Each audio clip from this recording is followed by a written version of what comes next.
Hi friends, welcome back to యార్ official. ఈరోజు అయితే మనం బన్సీ రవ్వ ఉప్మా చూద్దామండి. ఫస్ట్గా ఆయిల్ హీట్ చేసుకుందాం. ఇది ఒకరికైతే సరిపడుతుందండి.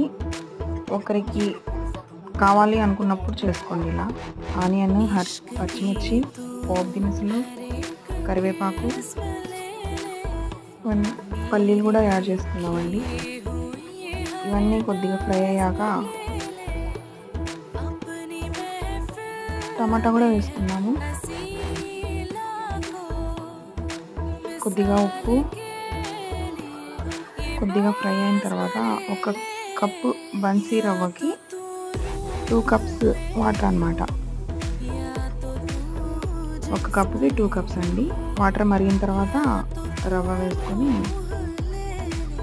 కొద్దిసేపు ఉడకనిచ్చి ఆపేసుకోవడమే.